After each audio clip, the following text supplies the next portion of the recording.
Welcome to my YouTube channel light of GS में आपका स्वागत है। आज मैं लेकर आया हूँ सेक्शन टेस्ट। आपको सेक्शन टेस्ट जो अरिहंत बुक में 25 सेट 50-50 क्वेश्चन का हर विषय का दिया गया है उसे देखेंगे। तो आज हम देखेंगे प्राचीन भारत का इतिहास के बारे में जो बीपीएससी के लिए महत्वपूर्ण है। फर्स्ट क्वेश्चन है, कौटिल्य के अर्थशास्त्र के संदर्भ में निम्नलिखित कथनों पर विचार कीजिए। कौटिल्य के अर्थशास्त्र के संदर्भ में निम्नलिखित कथनों पर विचार कीजिए। एक में है, यह नैतिकता को राजनीतिक औचित्य के ऊपर रखता है। दो में, इसने गुलामी की कड़ी निंदा की है। 3 में है, यह प्रशासन की समस्याओं के साथ साथ संपत्ति और अपराध के कानूनों से संबंधित है। उपयुक्त में कौन से कथन सही पूछा है? तो आपको केवल 3 आपका सही है, केवल 3 है। तथा यह प्रशासन की समस्याओं के साथ साथ संपत्ति और अपराध के कानूनों से संबंधित है। इस प्रकार आपका राइट 3 सही है। इस प्रकार राइट आंसर बी होगा। क्वेश्चन नंबर 2 देखेंगे तथा सूची 1 है और सूची 2 है, सुमेलित कीजिए। सूची 1 और सूची 2 में सुमेलित करना है। तो इसका देखेंगे गंधार कला। तो गंधार कला किसके समय विकसित हुआ था? कुषाणों के समय, 3 हो जाएगा। बी में है जूनागढ़ अभिलेख। तो जूनागढ़ अभिलेख किसके समय हुआ? तो रुद्ररामन का जूनागढ़ अभिलेख है, प्रथम, 4 होगा। फिर मिलिंद पन्हो। तो मिलिंद पन्हो का हो जाएगा आपको 1, आपको मिनेंडर क्या होगा? मिनेंडर हो जाएगा, 1 हो जाएगा। डी में तक्षशिला का लेख। तक्षशिला का लेख हो जाएगा आपको पातिक, 2 हो जाएगा। इस प्रकार आप मिलाएंगे, इसका राइट आंसर 1 का आपका राइट आंसर होगा। 1 का ए, बी का 3, सी का 4, डी का 2। इस प्रकार राइट आंसर आपका ए होगा। नेक्स्ट क्वेश्चन नंबर 3 देखेंगे। कहता है, स्वर्ण भूमि के शासक बालपुत्र देव जिन्होंने नालंदा में एक बौद्ध विहार मठ की स्थापना की। इस बौद्ध मठ की स्थापना के लिए बालपुत्र देव ने किस शासक के पास अपने राजदूत को भेजा तथा अनुरोध किया कि वह उक्त मठ की देख रेख के लिए 5 गांवों का राजस्व उसे प्रदान करे। तथा स्वर्ण भूमि के शासक बालपुत्र देव जिन्होंने नालंदा में एक बौद्ध मठ की स्थापना की। इस बौद्ध मठ की स्थापना के लिए बालपुत्र देव ने किस शासक के पास अपने राजदूत को भेजा तथा अनुरोध किया कि वह उक्त मठ की देख रेख के लिए 5 गांवों को राजस्व उसे प्रदान करें। इसका राइट आंसर होगा देवपाल को। इस प्रकार राइट आंसर आपका बी होगा। नेक्स्ट क्वेश्चन नंबर 4 देखेंगे। क्वेश्चन नंबर 4 है, निम्नलिखित में से कौन से संगम पतन पश्चिमी तट पर स्थित है? निम्नलिखित में से कौन से संगम पतन पश्चिमी के तट पर स्थित थे? ए में है कंबन, 2 में पुहार, 3 में तोडी और 4 में है मुसीरी। इसका देखेंगे तो इसका राइट आंसर होगा 3 और 4। आपका तोडी और मुसीरी स्थित था। इस प्रकार राइट आंसर आपका सी होगा। नेक्स्ट क्वेश्चन नंबर 5 देखेंगे। कहता है, निम्नलिखित युग्मों आपको निम्नलिखित युग्मों में से कौन सा युग्म सुमेलित नहीं है? नहीं पूछा है, तो आपको नहीं है। कहता है, रवि कीर्ति पुलकेशिन द्वितीय, ए आपका सही है। भाभूति यशोवर्मन, ए भी आपका सही है। हरिसेन, तो हरिसेन का ए आपका नहीं है। कालिदास चंद्रगुप्त द्वितीय, तो आपको नहीं पूछा है, तो राइट आंसर आपका सी होगा, जो नहीं है। नेक्स्ट क्वेश्चन नंबर 6 देखेंगे। क्वेश्चन नंबर 6 है, ताम्रास या ताम्रपाषाण काल में महाराष्ट्र के लोग मृतकों के घरों के फर्श के नीचे किस दिशा में रखकर दफनाते थे? कहता है, ताम्रपाषाण काल में महाराष्ट्र के लोग मृतकों के घर के फर्श के नीचे किस दिशा में रखकर दफनाते थे? इसका राइट आंसर हो जाएगा उत्तर से दक्षिण की ओर रखकर दफनाते थे, उत्तर से दक्षिण की ओर। इस प्रकार राइट आंसर आपका ए होगा। नेक्स्ट क्वेश्चन नंबर 7 देखेंगे। आपके पास सूची 1 और सूची 2 दिया गया है। सूची 1 में स्थान है और सूची 2 में वर्तमान अवस्थिति है। तो इसको मिलान करना है। ए में रामेश्वरम कहाँ है? रामेश्वरम आपको तमिलनाडु में स्थित है। दो में द्वारका कहाँ है? तो द्वारका आपको गुजरात में स्थित है। सी में सारनाथ कहाँ है?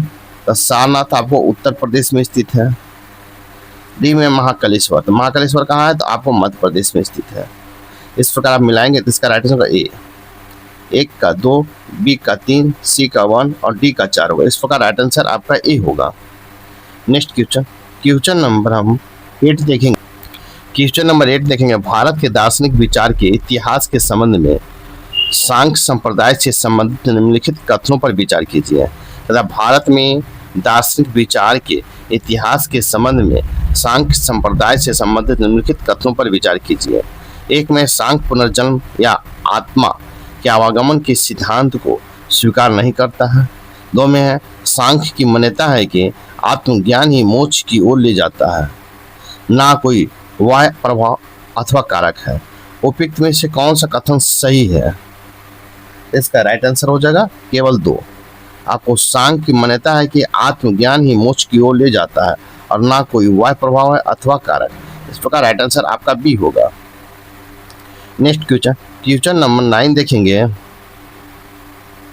क्वेश्चन नंबर 9 है, जैन साहित्य से संबंधित निम्नलिखित कथनों को पढ़िए तथा सही विकल्प को चुनिए। कथा जैन साहित्य से संबंधित निम्नलिखित कथनों को पढ़िए तथा सही विकल्प को चुनिए।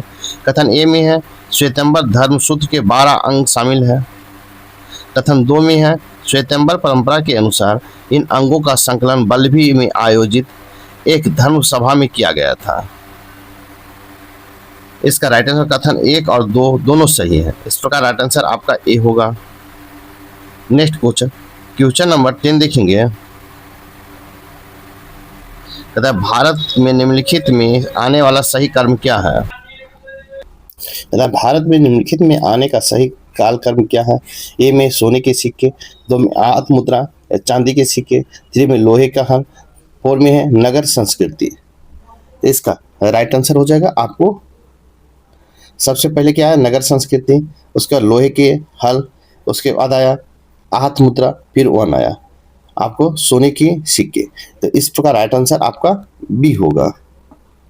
नेक्स्ट क्वेश्चन नंबर 11 देखेंगे। कहता है निम्नलिखित में से बौद्ध, जैन तथा ब्राह्मण धर्म में कौन सी धारणा एक समान है? कहता है निम्नलिखित में से बौद्ध, जैन तथा ब्राह्मण धर्म की कौन सी धारणा एक समान है? इसका राइट आंसर हो जाएगा कर्मवाद का सिद्धांत। कर्मवाद का सिद्धांत। इस प्रकार राइट आंसर आपका भी होगा। कर्मवाद के सिद्धांत में धारणा एक समान है। इस प्रकार राइट आंसर भी होगा। नेक्स्ट क्वेश्चन देखेंगे। क्वेश्चन नंबर 12 देखेंगे। कहता प्राचीन काल में वैज्ञानिक प्रगति के संदर्भ में निम्नलिखित में से कौन से कथन सही है? प्राचीन काल में वैज्ञानिक प्रगति के संदर्भ में निम्नलिखित में कौन से कथन सही है? एक में है प्रथम शताब्दी में विभिन्न प्रकार के विशिष्ट शल्य औजार का उपयोग आम था। 2 में तीसरी शताब्दी के आरंभ में मानव शरीर में आंतरिक अंगों का प्रत्यारोपण शुरू हो चुका था। 3 में है 5वीं शताब्दी में कोण को जया का सिद्धांत ज्ञान था। 4 में 7वीं शताब्दी में चक्रीय चतुर्भुज का सिद्धांत ज्ञान था। इसका राइट आंसर हो जाएगा आपको 1, 3 और 4। इस प्रकार राइट आंसर आपका ए होगा। नेक्स्ट क्वेश्चन नंबर 13 देखेंगे। कहता है मौर्य अभिलेखों के संदर्भ में निम्नलिखित कथनों पर विचार कीजिए। मौर्य अभिलेखों के संदर्भ में निम्नलिखित कथनों पर विचार कीजिए। 1 में कलिंग युद्ध का विवरण 13वें शिलालेख में है। 2 में उत्तराखंड में अशोक का शिलालेख कलसी से प्राप्त हुआ है। 3 में अशोक को उसके शिलालेखों में प्रायः प्रियदर्शी से उल्लेखित किया गया है। उपयुक्त में से कौन सा कथन सही है? इसका राइट आंसर होगा 1, 2 और 3। आपका 1, 2 और 3 तीनों कथन सही है। इस प्रकार राइट आंसर आपका डी होगा। नेक्स्ट क्वेश्चन नंबर 14 देखेंगे। कहता है मौर्य काल में भूमि कर जो राज्य की आय का मुख्य स्रोत था किस अधिकारी द्वारा एकत्रित किया जाता था? कहता मौर्य काल में भूमि कर जो राज्य की आय का मुख्य स्रोत था किस अधिकारी द्वारा एकत्रित किया जाता था? इसका राइट आंसर हो जाएगा आपको सीता अध्यक्ष के द्वारा एकत्रित किया। किसके द्वारा? सीता अध्यक्ष। इस प्रकार राइट आंसर आपका बी होगा। नेक्स्ट क्वेश्चन नंबर 15 देखेंगे। कहता निम्नलिखित में से कौन सा भारत पर यूनानी आक्रमण का प्रभाव नहीं है। कहता निम्नलिखित में से कौन भारत पर यूनानी आक्रमण का प्रभाव नहीं है। इसका राइट आंसर हो जाएगा आपको भारत में खरोष्ठी लिपि का विकास हुआ। भारत में खरोष्ठी लिपि का विकास हुआ। इस प्रकार राइट आंसर आपका सी होगा। ये यूनानी आक्रमण का प्रभाव नहीं है, ये भारत का है। नेक्स्ट क्वेश्चन नंबर 16 देखेंगे। कहता निम्नलिखित में कौन सा कथन वैदिक युग के विषय में सही नहीं है। निम्नलिखित में से कौन सा कथन वैदिक युग के विषय में सही नहीं है। इसका राइट आंसर हो जाएगा सूरा अथवा सोम जैसे मादक पदार्थ के सेवन का कोई साक्ष्य नहीं मिला है। सूरा अथवा सोम जैसे मादक पदार्थ के सेवन का कोई साक्ष्य नहीं मिला है। इस प्रकार राइट आंसर आपका सी होगा। नेक्स्ट क्वेश्चन नंबर 17 देखेंगे। निम्नलिखित में से कौन सा युग सही सुमेलित है। कहता है कौन सा युग सही सुमेलित है। तो आपको गुप्त संवत 319 ए भी सही है, शक संवत 78 ए भी सही है, विक्रम संवत 58 इस सब पूर्व ए भी सही है। इस प्रकार राइट आंसर का उपयुक्त में सभी होगा। इस प्रकार राइट आंसर आपका डी होगा। क्वेश्चन नंबर 18 देखेंगे। क्वेश्चन नंबर 18 निम्नलिखित कथनों में से कौन सा कथन सही नहीं है। निम्नलिखित कथनों में से कौन सा कथन सही नहीं है। इसका राइट आंसर होगा हाथी गुम्फा अभिलेख कलिंग के शासक मेघवर्मन क्या समय का है। ये आपका सही नहीं है। कहता है हाथी गुम्फा अभिलेख कलिंग शासक मेघवर्मन के समय का, ये आपका सही नहीं है। इस प्रकार राइट आंसर आपका सी होगा। नेक्स्ट क्वेश्चन नंबर 19 देखेंगे। क्वेश्चन नंबर 19 देखेंगे। बौद्ध धर्म के चारों संगतियों के काल कर्म के अनुसार सही कर्म क्या है। बौद्ध धर्म के चारों संगतियों का काल कर्म अनुसार सही अवरोही कर्म क्या है। इसका राइट आंसर होगा आपको राजगिरी सबसे पहले हुआ, उसके बाद वैशाली, द्वितीय हुआ, तृतीय में पाटलिपुत्र और चतुर्थ में कुंडलवन हुआ। राजगिरी, वैशाली, पाटलिपुत्र और कुंडलवन। इस प्रकार राइट आंसर आपका बी होगा। नेक्स्ट क्वेश्चन नंबर 20 देखेंगे। गुप्त काल में खील किसे कहा जाता था। गुप्त काल में खील किसे कहा जाता था। तो इसका राइट आंसर हो जाएगा ऐसी भूमि जो जोतने योग्य ना हो। ऐसी भूमि जो जोतने योग्य ना हो। इस प्रकार राइट आंसर सी होगा। ऐसी भूमि जो जोतने योग्य ना हो उसे खील कहते। इस प्रकार राइट आंसर सी होगा। नेक्स्ट क्वेश्चन नंबर 21 देखेंगे। आपको क्वेश्चन नंबर 21 है निम्नलिखित कथनों में से कौन से कथन सही नहीं है। कहता है निम्नलिखित कथनों में से कौन सा कथन सही नहीं है। इसका राइट आंसर हो जाएगा गुप्त शासक मुख्य रूप से बौद्ध धर्म के उपासक थे। कहता है गुप्त शासक मुख्य रूप से बौद्ध धर्म के उपासक थे। इस प्रकार राइट आंसर आपका सी होगा जो गलत है। सही नहीं पूछा है तो राइट आंसर सी होगा। नेक्स्ट क्वेश्चन नंबर 21 है निम्नलिखित में से कौन सा युग्म सही सुमेलित नहीं है। निम्नलिखित में से कौन सा युग्म सही सुमेलित नहीं है। तो इसका हम देखेंगे। कहता है कालिदास मेघदूतम, ये आपका सही है। कौटिल्य के अर्थशास्त्र, ये भी सही है। ब्रह्मगुप्त सूर्य सिद्धांत, ये आपका गलत है। जबकि अमर सिंह अमरकोश, ये आपका सही है। गलत पूछा है तो राइट आंसर आपका सी होगा जो गलत है। क्या होगा सी। इस प्रकार राइट आंसर सी होगा जो गलत है, सुमिलित नहीं है। नेक्स्ट क्वेश्चन नंबर 23 है प्राचीन भारतीय इतिहास। प्राचीन भारतीय इतिहास के संदर्भ में निम्नलिखित युगों पर विचार कीजिए। प्राचीन भारतीय इतिहास के संदर्भ में निम्नलिखित युगों पर विचार कीजिए। एक तरफ साहित्य कीर्ति है और रचनाकार है। ए में है देवी चंद्रगुप्तम विल्हन, 2 में हमीर महाकाव्य नयन चंद्र सूरी, 3 में मिलिंद फन्हो नागार्जुन, 4 में है नीति वाक्मृत सोमदेव। उपयुक्त में से कौन सा सुमेलित है। तो आपको सुमेलित पूछा जा रहा है। इसका राइट आंसर होगा आपको हमीर महाकाव्य नयचंद्र सूरी, ए सुमेलित है। और नीति वाक्मृत सोमदेव, ये भी सुमेलित है। तो इस प्रकार राइट आंसर आपका हो जाएगा आपका बी होगा। 2 और 4 आपका सुमेलित है। इस प्रकार राइट आंसर आपका बी होगा। नेक्स्ट क्वेश्चन नंबर 24 देखेंगे। क्वेश्चन नंबर 24 है कथन ए है हमें चोलों के विषय में उनके पूर्ववर्ती राजाओं की अपेक्षा अधिक जानकारी है। कारण आर में है चोल शासकों ने मंदिरों की दीवारों पर अभिलेख उत्कीर्ण करने का प्रचलन आरंभ किया जिनमें उनकी विजयों के ऐतिहासिक विवरण दिए जाते हैं। कहता हमें चोलों के विषय में उनके पूर्ववर्ती राजवंशों की अपेक्षा अधिक जानकारी है। कारण आर में है चोल शासकों ने मंदिरों की दीवारों पर अभिलेख उत्कीर्ण करने का प्रचलन आरंभ किया जिनमें उनके विजयों के ऐतिहासिक विवरण दिए जाते थे। इसका हम राइट आंसर देखेंगे। इसका राइट ए और आर दोनों सही है, आर ए की सही व्याख्या, ए और आर दोनों सही है, आर ए की सही व्याख्या। इस प्रकार राइट आंसर आपका ए होगा। नेक्स्ट क्वेश्चन, क्वेश्चन नंबर 25 है, भारत के धार्मिक इतिहास के संदर्भ में निम्नलिखित कथनों पर विचार कीजिए। भारत के धार्मिक इतिहास के संदर्भ में निम्नलिखित कथनों पर विचार कीजिए। एक में है बुद्धिस्ट बौद्ध मत के हीनयान संप्रदाय की केंद्रीय संकल्पना है। दो में बुद्धिस्ट अपने प्रबुद्ध के मार्ग पर बढ़ता हुआ करुणमय है। थ्री में बुद्धिस्ट समस्त सचेतना प्रणालियों को उनके प्रबुद्ध के मार्ग पर चलने में सहायता करने के लिए स्वयं की निर्माण प्राप्ति विलंबित करता है। उपयुक्त में से कौन से कथन सही है? इसका राइट आंसर होगा आपको 2 और 3, 2 और 3 सही। इस प्रकार राइट आंसर सी होगा। 2 में बुद्धिस्ट अपने प्रबुद्ध मार्ग पर बढ़ता हुआ एक करुणमय है। 3 में बुद्धिस्ट समस्त सचेतन प्रणालियों और उसके प्रबुद्ध मार्ग पर चलने में सहायता करने के लिए स्वयं का निर्माण प्राप्ति विलंबित करता है। इस प्रकार राइट आंसर आपका सी होगा, 2 और 3 सही है। नेक्स्ट क्वेश्चन, क्वेश्चन नंबर 26 देखेंगे, अतः निम्नलिखित युग्मों पर विचार कीजिए। एक में है नानुक का चंदेल, 2 में है जय शक्ति का परमार, 3 में है नागभट्ट का गुर्जर प्रतिहारा, 4 में है भोज राष्ट्रकूट। इसका आपको राइट हो जाएगा 1 और 3। अतः कौन सा युग्म सही सुमेलित है?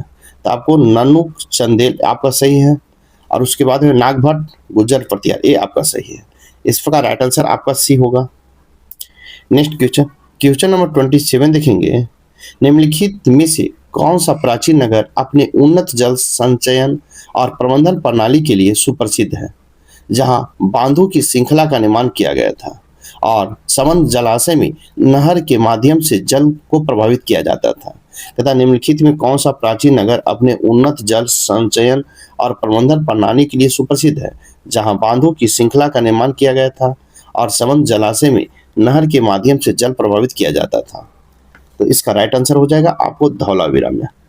इस प्रकार कहाँ धौलावीरा में? इस प्रकार राइट आंसर आपका ए होगा। नेक्स्ट क्वेश्चन, क्वेश्चन नंबर 28 है, आपको निम्नलिखित युग्मों में सही सुमेलित है। निम्नलिखित युग्मों में कौन सही सुमेलित है? ए में है बुर्जहोम शैलकृत देव मंदिर, बी में है चंद्रकेतुगढ़ टेराकोटा कला, सी में गणेश्वर ताम्र कला संस्कृतियां, और डी में लोथल सिंहयुद्ध देवता। तथा सही सुमेलित कौन है? इसका राइट आंसर होगा चंद्रकेतुगढ़। आपको टेराकोटा कला है, ए आपका सही सुमेलित है। इस प्रकार राइट आंसर भी होगा। नेक्स्ट क्वेश्चन, क्वेश्चन नंबर 29 देखेंगे। क्वेश्चन नंबर 29 देखेंगे, निम्नलिखित कथनों में से कौन सा कथन सही है? निम्नलिखित कथनों में से कौन सा कथन सही है? तो आपको अजंता की गुफाएं बाघोर नदी के तट पर स्थित है, ये आपका सही है। तथा अजंता की बाघोर नदी के तट पर स्थित है, ये आपका सही। इस प्रकार राइट आंसर आपका ए होगा।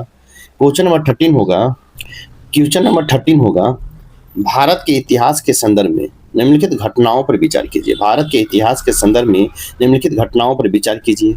एक में है राजा भोज के अधीन प्रतिहारों का उदय, 2 में महेंद्र वर्मन प्रथम के अधीन पल्लव सत्ता की स्थापना, 3 में प्रांतक प्रथम द्वारा चोल सत्ता की स्थापना, 3 में गोपाल द्वारा पाल राजवंश की स्थापना। इसको हम देखेंगे।